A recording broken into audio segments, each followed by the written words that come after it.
जी, वालेकुम अस्सलाम। Very good. हाँ जी,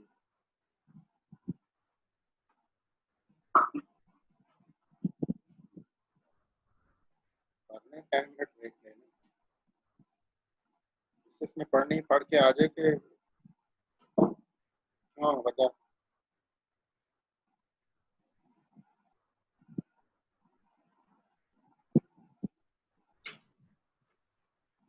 ये रूटीन बन गई हुई है, हर दफ़ा कह देते हैं हर एक शुरू में, तो कोई नहीं होना, मैंने लेना next.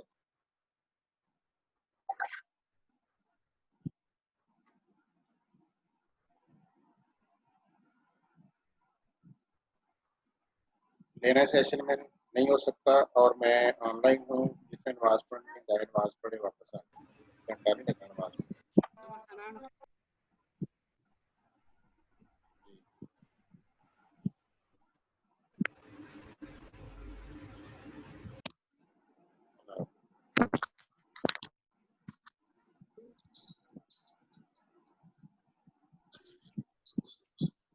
Ji ji, thank you, हो तो गया, अब क्या बाकी है?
दे दो ना पुप्पो को, फोन दे दो।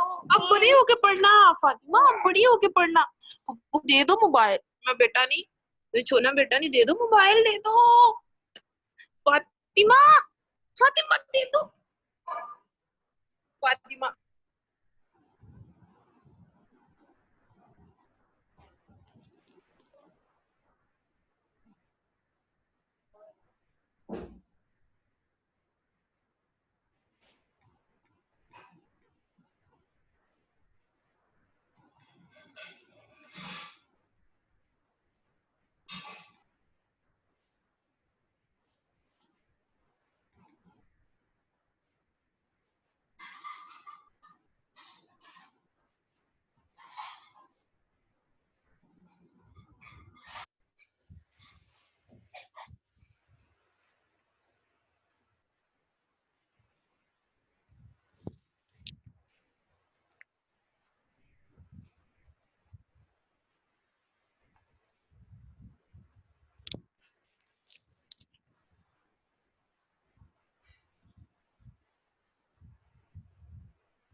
चेयर इधर नहीं आ सकती है।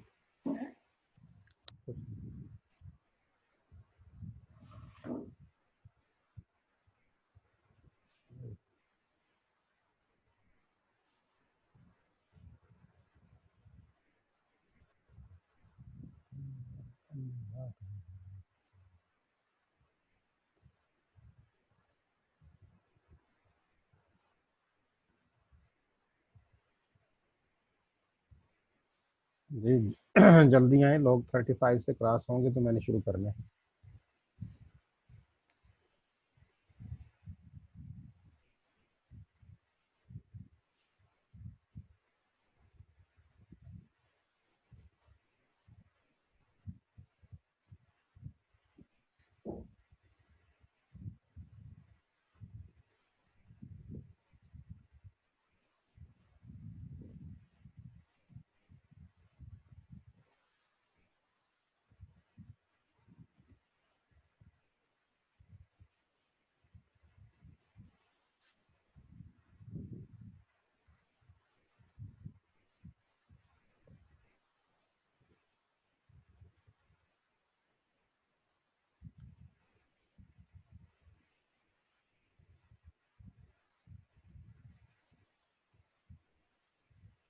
अच्छा सुने जी, मैंने आप बात कर सकते हैं अनम्यूट, तो चाहे अपना कर सकता है। You are allowed. मुझे कुछ वॉलंटियर्स चाहिए आप में से, 5 से 7 लोग वॉलंटियर्स चाहिए। हैंड रेस करें, कौन वॉलंटियर्स हैं? अस्सलामुअलैकुम सर। वालेकुम अस्सलाम। सर आप कोई सबमिट कर लें जिसको आप कहेंगे वो ज़ाहिरन तैयार हो जाए, जैसे आप चाहें।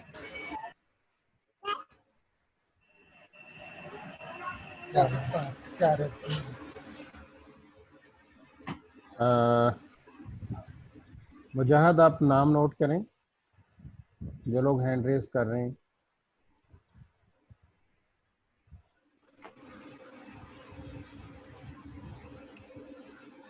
आप खुद हैं वॉलंटियर, मोहम्मद साजिद हैं, नेक मोहम्मद हैं, हाफिज मोहम्मद अबैदुर रहमान हैं, आकब इजाज वॉलंटियर कर रहे हैं।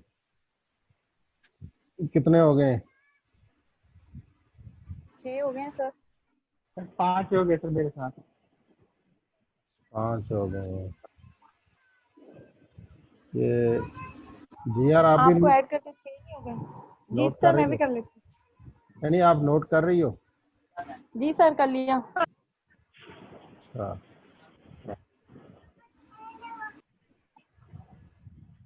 मेरा नाम बोलेंगे, कौन है वॉलंटियर? जी सर, मुजाहिद, साजिद, नेक मोहम्मद, उबैद और आकिब सर। कितने हुए? ये तो 5 हुए। जी सर 5 हो गए। 2 और करें, 2 लोग और वॉलंटियर करें जी। किन्होंने करना है?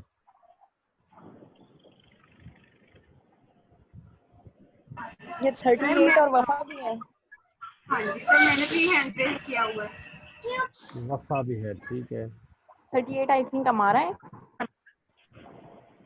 38 में हूँ आपकी। अच्छा, आकिब आप है, ठीक हो गया। जी 6 हो गए हैं मुजाहिद को डाल के। जी, what is the number of volunteers now? 6 9 sir. 6। 6। Can you call their name? जी सर।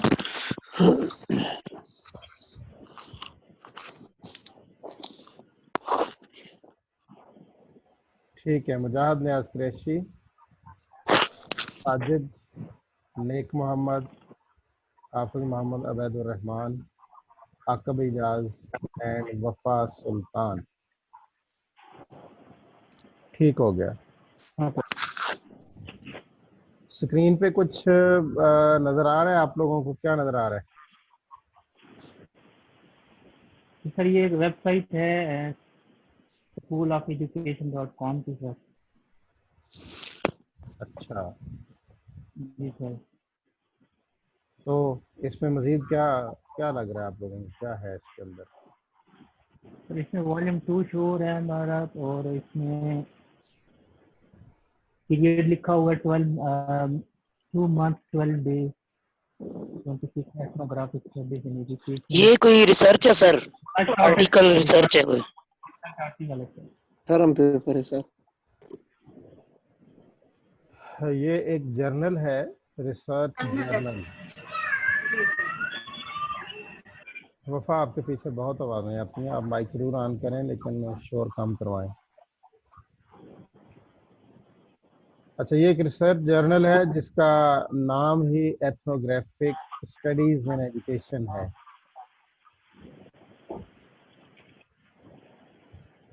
क्लियर है?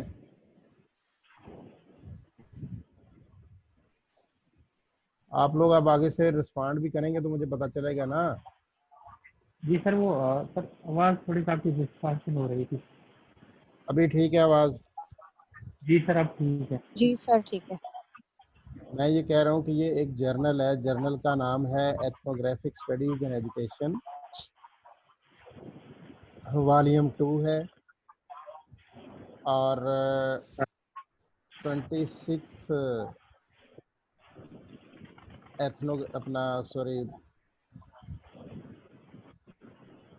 दिसंबर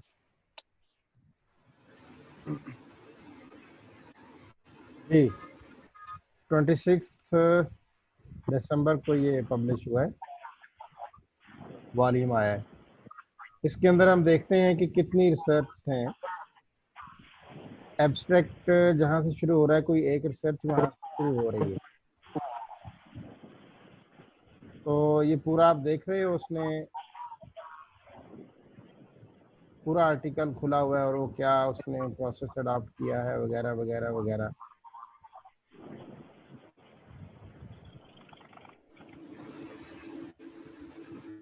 ये रेफरेंसेस आ गए जी। अच्छा, इसी तरह से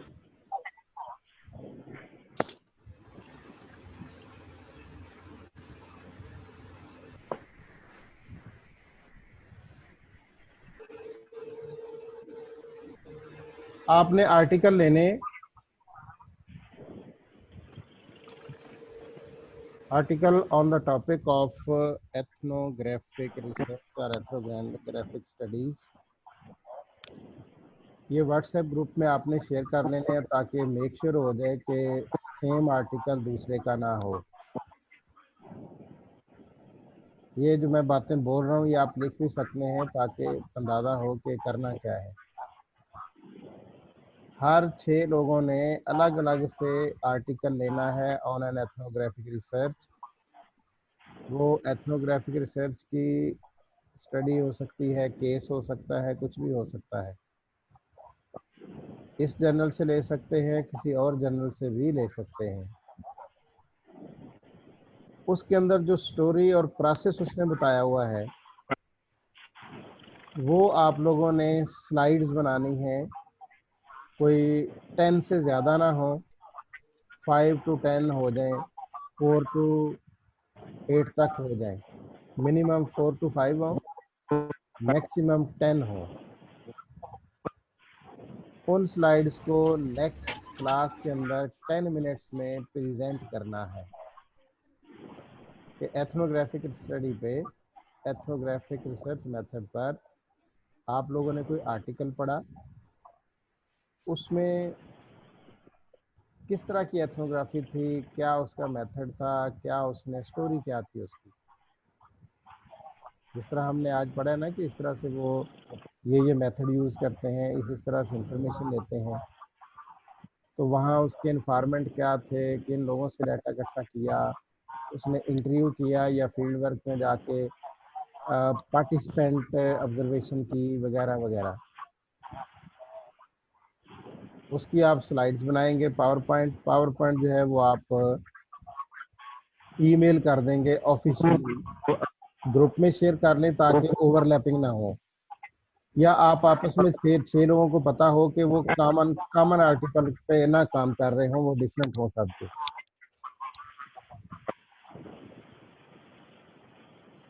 जब वो एक्सक्यूज मी सर, जी जी। Sorry for interruption. तो क्या ये 60 आर्टिकल मौजूद होंगे अगर अब 60 बच्चे हैं तो? 60 क्यों चाहिए आपको? अब मतलब अभी आप कह रहे हैं कि सबका कॉमन ना हो जाए, इंडिविजुअल होना चाहिए। वो इन 6 का कह रहे हैं ना, जो अभी 6 हुए। अच्छा ठीक, ओके ओके, ठीक, सॉरी। हाँ, वो 6 डिफरेंट तो इसी जर्नल में ही होंगे, यहाँ से लेने मैं कह रहा हूँ कहीं और से भी ले सकते हैं आप गूगल करें, कहीं और से भी ले सकते हैं, ज़रूरी नहीं ये लेने एथनोग्राफिक रिसर्च पे है। तो यहाँ से ले लेंगे तो ये ज़्यादा रेलेवेंट और ज़्यादा कोर होंगे, जो एथनोग्राफिक स्टडीज़ से मुतल्लिक होंगे। तो आपस में शेयर कर लेंगे, ओवरलैपिंग ना हो, फिर आप अपनी स्लाइड्स बना के ऑफिशियल ईमेल आईडी पे भेजेंगे, जो मेरा मिनहाज वाला आप लोगों के पास है। तो अगली क्लास में उसको मैं यहाँ से शेयर करूँगा और आप प्रेजेंट करेंगे, बाकी लोग सुनेंगे समझेंगे। और अगली क्लास में आप 6 के अलावा कोई और 6 लोग चाहिए होंगे जो कोई और टॉपिक पे काम करेंगे।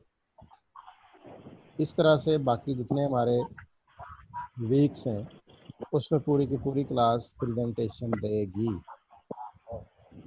और मैंने फोकस नहीं करना, किसी को मैंने नहीं कहना आप करो आप करो आप करो, जिसका नहीं दिल चाहता ना करे। मुझे वॉलंटियर्स चाहिए होंगे हर दफ़ा जो कहे कि जी मैं काम करता हूँ। और डेफिनेटली इसके मार्क्स हैं वो आपकी फार्मल जो असेसमेंट है उसमें शामिल होंगे। तो इसमें डरना घबराना नहीं है, खुले दिल से आर्टिकल को पढ़ें, उसमें इस प्रेजेंटेशन को आज के लेक्चर को मद्देनज़र रखते हुए चीज़ें हाईलाइट करें और एक समरी सी बना के पेश करें, ताकि समझ आ जाए कि एथनोग्राफिक उसने कैसे यूज़ की, क्या मेथडोलॉजी थी, कैसे डेटा लिया। ये बड़ी इंटरेस्टिंग स्टोरीज होंगी एथनोग्राफिक सर्च की आर्टिकल्स में दी हुई। अब मेरी तरफ से बात ख़त्म हो गई, आप इस पे पूछें कुछ जो ताकि क्लैरिटी हो जाए आप लोगों को। जी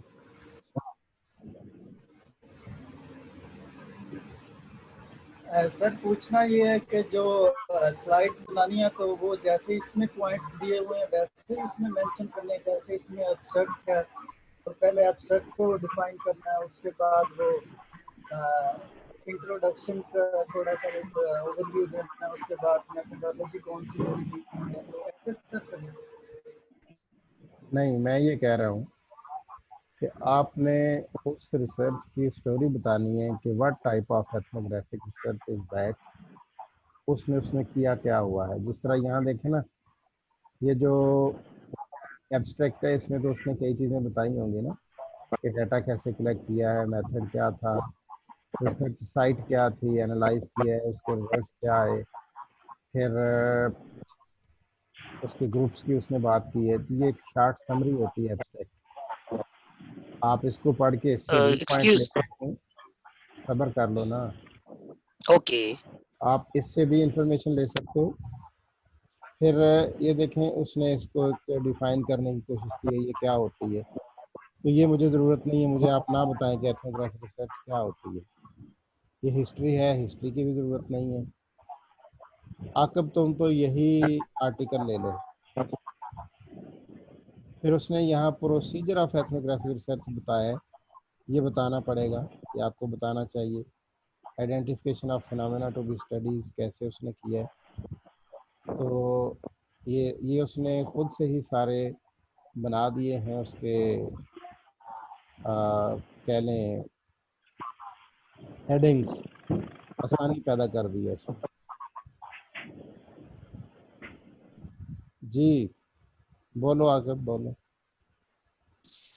मैं ये मतलब पूछना चाह रहा था कि एक आर्टिकल हमने चूज करना है, उसको थॉरोली पढ़ने के बाद उसको मतलब समराइज करके तो स्लाइड्स पे शेयर करना है, यही चीज मतलब आप रिक्वायर कर रहे हैं ना? बिल्कुल ऐसे ही, बिल्कुल ऐसे ही। ठीक सर, ओके, फाइन। आपको मैं सजेस्ट कर रहा हूँ कि तुम यही आर्टिकल ले लो। ठीक है सर, मैं इसी को ले लेता हूँ। हाँ ओके सर। जी। और और क्यों करें बात। सर तो 6 मेंबर्स का एक ग्रुप होगा? हाशिम पूछ रहे हैं। जी जी सर। मसलन आप क्या कहना चाह रहे हैं, ग्रुप से क्या मुराद है? मतलब आपने 6 मेंबर्स का कहा सर, ग्रुप जो होगा, जो मैंने प्रेजेंटेशन। मैंने ग्रुप का लफ्ज़ ही नहीं इस्तेमाल किया, ना मैंने कहा है ना मेरी ज़रूरत है। अच्छा, मतलब सर इंडिविजुअली प्रेजेंट करना है? जी बिल्कुल। अच्छा sir, okay sir, thank you. Sir excuse me ज़रूरी नहीं, सर। ज़रूरी नहीं 6 हो सकता है अगली दफ़ा मैं कह दूं कि जी 10 लोग बात करें इसकी। जी बताइए। सर ये पूछना था कि जो भी हम जर्नल या आर्टिकल लेंगे, हाँ हाँ। तो जो हमने स्लाइड बनानी है, तो आपको वही स्लाइड ही फॉरवर्ड करनी है ना सर? वो जर्नल आर्टिकल तो नहीं करना ना? नहीं नहीं नहीं, आर्टिकल नहीं करना आपने, वो ईमेल में स्लाइड्स कर देनी है ताकि मैं जब हम अगले दिन नेक्स्ट क्लास में आए तो यहाँ शेयर में कर सकूँ, वो इसलिए करनी है। आप लोगों के ओके सामने सर, उसको ईमेल पे खोलूँगा और शेयर कर दूँगा। ठीक है, थैंक जी, और वफ़ा आपने कुछ पूछना है तो पूछ लें।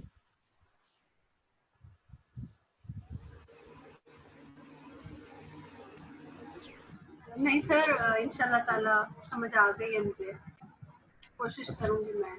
मेस क्रिएट नहीं करना, बहुत ज़्यादा चीज़ें नहीं डालनी, रेलेवेंट हो। जी। मसलन ये देखो ना, ये आर्टिकल थोड़ा सा, ये इसकी प्रेजेंटेशन थोड़ी बड़ी हो जानी है क्योंकि इसमें उसने पहले से बड़ी ज़बरदस्त चीज़ें, गाइडलाइन के तौर पे सारे लोग ये आर्टिकल पढ़ सकते हो, लेकिन प्रेजेंट सिर्फ एक ही कहे करेगा जिसको मैंने कह दिया है। तो एज इट कॉपी पेस्ट चीज़ें नहीं करनी, समझना है, समझने के बाद अपनी अंडरस्टैंडिंग के मुताबिक और उस प्रेजेंटेशन की रोशनी में आप चीज़ें अपनी प्रेजेंटेशन में डालें। अगर बहुत ज़्यादा हार्ड लग रहा हो कि नहीं ये तो 10 स्लाइड से ज़्यादा हो रहा है तो मुझे बता दें, तो शायद फिर देख लेंगे, अगर अलाउ करना पड़ा कर देंगे। तो गले से भी ना उतारा हो और अन्य वा कट पेस्ट भी ना किया हो। Excuse me sir. जी जी। सर ये जो आर्टिकल आपने निकाला हुआ, ये एजुकेटर वेबसाइट है ना? आपके सामने नज़र आ रहा है, मुझे नहीं पता कौन सी वेबसाइट है। ये है, ये जहाँ मेरा कर्सर है मैं हाईलाइट कर रहा हूँ। जी जी जी सर। ये एक जर्नल है जिस जर्नल का ये नाम है एथनोग्राफिक स्टडीज एंड एजुकेशन। ठीक है, ओके। ये मैं यस इसका सर। होम खोलता हूँ, आपको अंदाज़ा हो जाएगा कि ये क्या चीज़ है। हाँ, होम ही खुला हुआ है इसका। स्कूल ऑफ एजुकेटर्स इंडिया का कोई है, ये जर्नल है, नज़र आ रहा है? जी सर, आगे हाँ, बताइए। जी sir. Sharing best practices and resources for empowerment. तो स्कूल ऑफ एजुकेटर्स के नाम से ये जर्नल है, वेबसाइट नहीं है। ये जर्नल का ISSN नंबर लिखा हुआ है, ये पूरा लिखा है, कितने लोग इसको डाउनलोड करते हैं, कितने पढ़ते हैं, क्या इसके बारे में पूरी इंफॉर्मेशन है। तो आप भी कोई जर्नल इस तरह से ले सकते हैं, कोई आर्टिकल इसमें जितने चाहें ले सकते हैं। इसमें मेरा ख्याल है मोर देन कितने आर्टिकल होंगे जी, जुलाई 14 2020 में ये छपा थे, 13.46 MB है। हाँ, तो बहुत सारे आर्टिकल्स हैं इसके अंदर। ठीक है जी, ये सारे जो सामने टाइटल नज़र आ रहे हैं ये सब आर्टिकल्स हैं। सम वैल्यूएबल सर्टिफिकेट, ये बला बला पता नहीं क्या क्या। जी, और किसी ने कोई बात पूछनी है?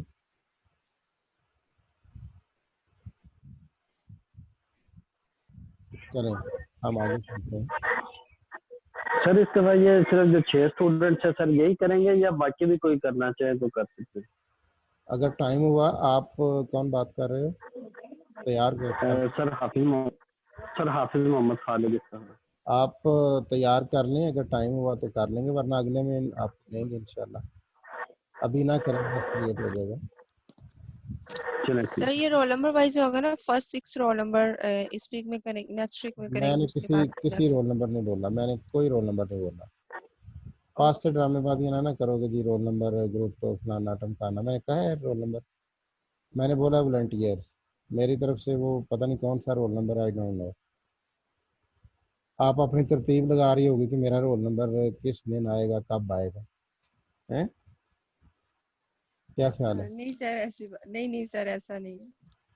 नहीं ऐसा ही है, हम जुगाड़ लगाने में बड़े तेज होते हैं ना कि अच्छा हूँ रोल नंबर है तो मेरा कदम आना है, तो कब मेरी बारी आएगी, मैं उसने हाथ से काम भी तैयार करके रखूं, बहाना भी सोच के रखूं अगर ना हो तो मुझे कोई जो नहीं करना चाहता, डोंट वरी, मैं नहीं किसी को कहूँगा कि आप ज़रूर करें, ठीक है?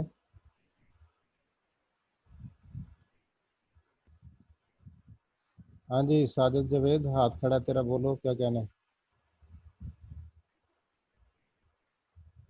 साजिद जावेद सर वो पहले किया था वो अब पुत्रे हाथ थक जाएगा, इन थले कर ला अगर काफी देर तक किया नहीं कर दिया यार। जाहिर है हाथ को रेस्ट भी देनी चाहिए ना। एक्सक्यूज मी सर, जी जी, ये कितने दिन तक मतलब पीपीटी सबमिट करवानी है, या नेक्स्ट लेक्चर से पहले पहले? भाईजान नेक्स्ट लेक्चर में प्रेजेंट करना है आप लोगों ने। ठीक हो गया सर, ओके, और थैंक यू।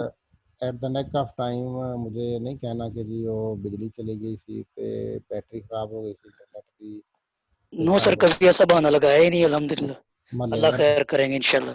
मल्लेदारों को कोरोना हो गया था तो वगैरह वगैरह, मैंने ये बात क्यों नहीं सुनी? जिसने नहीं करना या मसला है वो अभी चेंज हो सकता है, क्विट कर सकता है, कोई मसला नहीं है। एक क्विट करेगा 3 आने के लिए तैयार होंगे। नहीं इंशाल्लाह इसको पूरे कैलिबर के साथ करेंगे इंशाल्लाह। Very good, that's good. चलें जी, हम फिर कोई और चीज़ पढ़ना शुरू करते हैं। सर मैं तो इसी से रहने दो ना सर, खालिद बात कर रहा हूँ, हाफिज मोहम्मद खालिद इसका। हाँ जी हाँ जी बोलो। सर मेरा इंक्लूड किया या नहीं इसमें? आप चाहते हैं करना, लिख लें जी आर नाम लिखें इनका, हाफिज 7वां नंबर इनका लिख लें।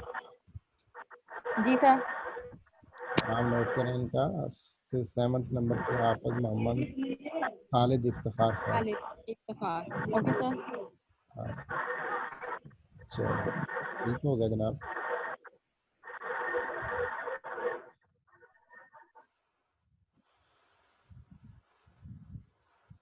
अच्छा जी, इस प्रेजेंटेशन पे कोई क्वेश्चन है, कोई बात है, कोई कमी बेशी रह गई है तो पूछना चाहें बताएं।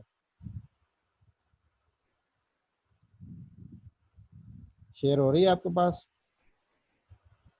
प्रेजेंटेशन, शेयर हो रही है? Yes sir. हाँ ये सेल्फ एक्सप्लेनेटरी थी, लेकिन बहुत ज़बरदस्त इसमें पॉइंट डिस्कस हैं और शार्ट लिखे हुए हैं, और ये बड़ी कोर रेलेवेंट है आपके, मतलब मेरा दिल चाह रहा है कि इसमें से कई सवाल बन सकते हैं और बना भी छोड़े।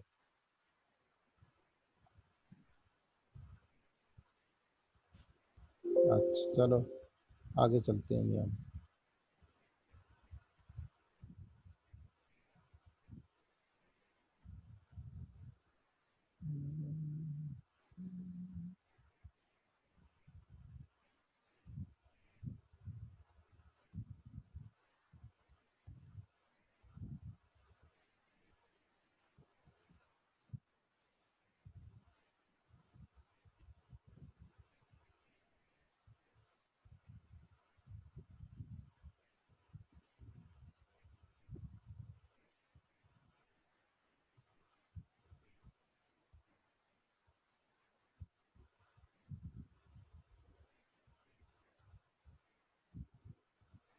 जी शेयर हुई है नई चीज़ कोई?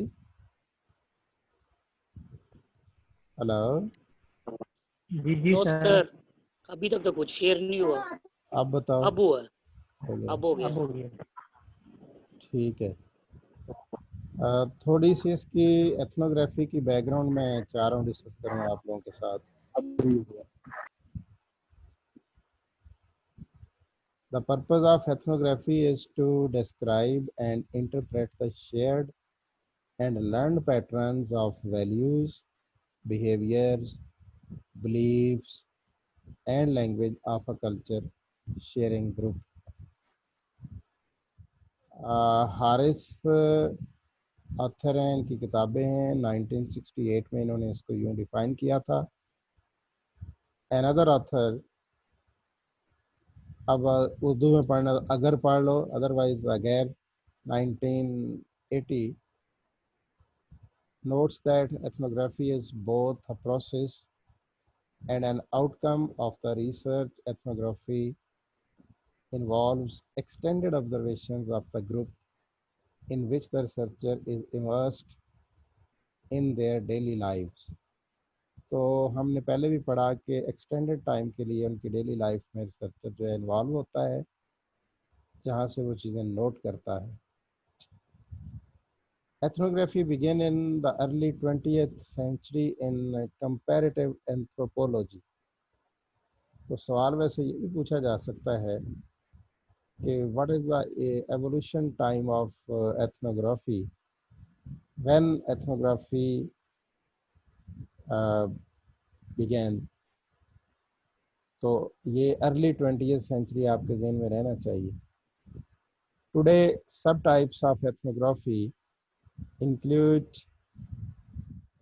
structuralism and symbolic interactionism that have different practical orientations and aims. ये दोनों जो फिलोसफीज हैं, स्ट्रक्चरलिज्म और सिंबॉलिक इंटरेक्शनलिज्म, के डिफरेंट स्ट्रक्चर्स में डिफरेंट तरह का इंटरेक्शन लोगों के साथ जो होता है, ये इसका थ्योरेटिकल फ्रेमवर्क है, ये इसका एम है एथनोग्राफिक रिसर्च का। बैकग्राउंड इसका बेसिकली ये है, ये इस पे बुनियाद बन के आगे चलती है ethnography.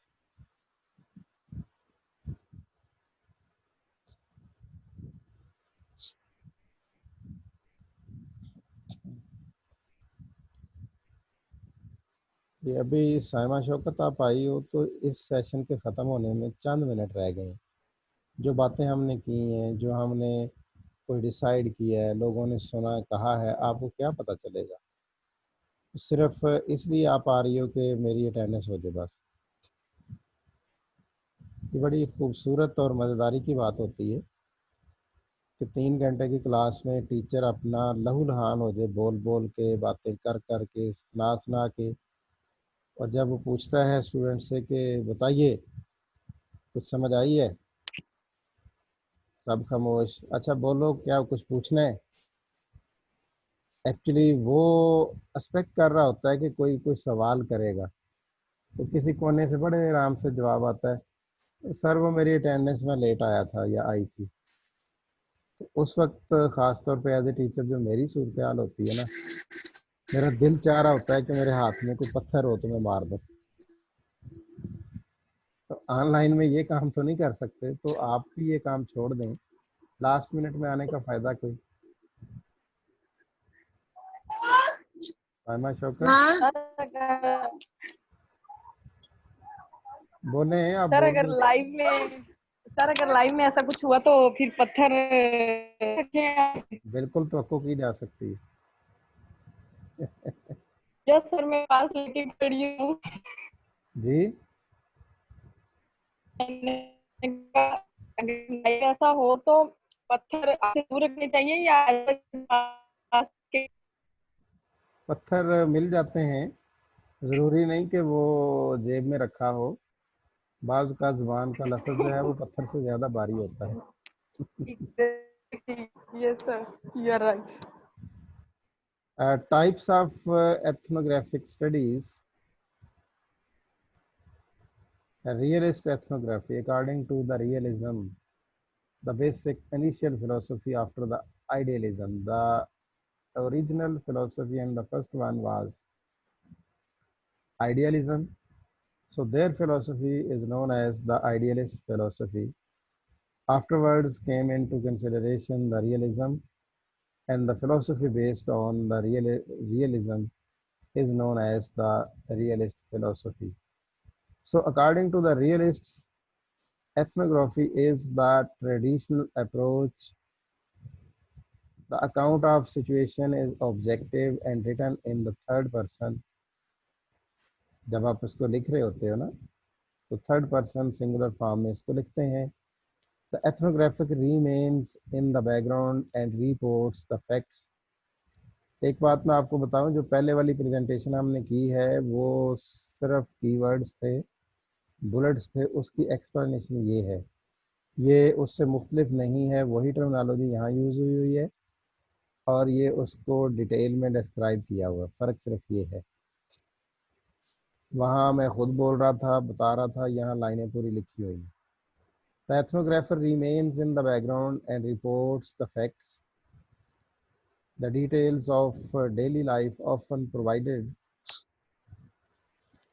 Ethnographer produces participant views through closely edited questions and has the final word on how culture will be interrupted.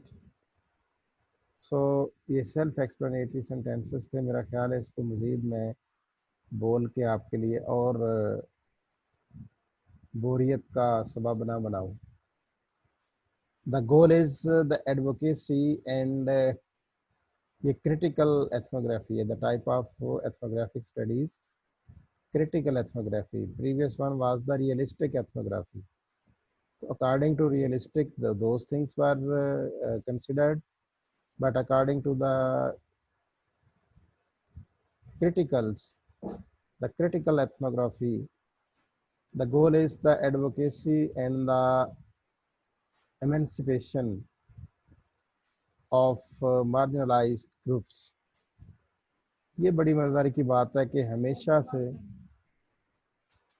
हमेशा से जो मार्जिनलाइज्ड ग्रुप्स रहे हैं, वो ग्रुप जिनकी कोई सुनवाई नहीं, जिनको कोई पूछने वाला नहीं है, एथनोग्राफर्स, एंथ्रोपोलॉजिस्ट ने हमेशा उन लोगों को टारगेट किया है, उनकी बात सुनी है, उन पे काम किया है और फिर अपने रिसर्च के रिजल्ट्स जो है लोगों से शेयर किए हैं.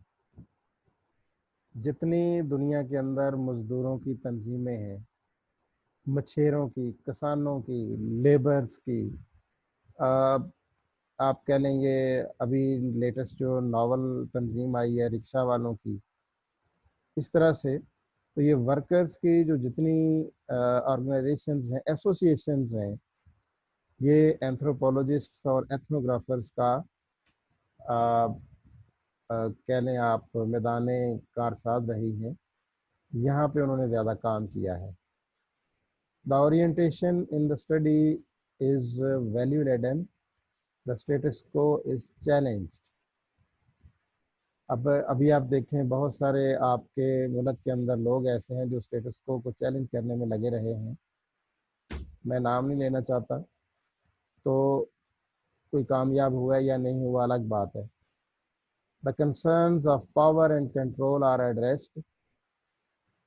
The issues of power, empowerment, inequality, dominance, repression, hegemony, and victimization are studied.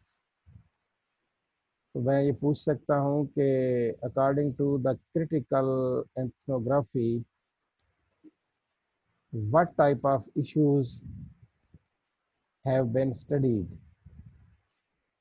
तो इसका जवाब सिंपल, ये शॉर्ट क्वेश्चन अगर बने तो बड़ा सिंपल छोटा सा जवाब है कि the issues under critical ethnography have been studies are as under: number 1 power, number 2 empowerment, number 3 inequality, number 4 dominance, number 5 repression, 6 hegemony, 7 victimization.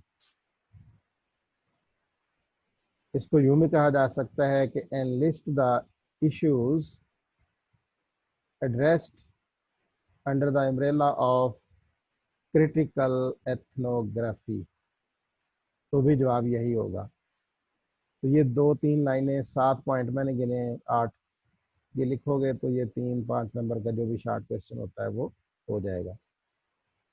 तो इस तरह से क्वेश्चंस हो सकते हैं. मेरा कहने का ये मतलब है, ज़रूरी नहीं कि यही होगा.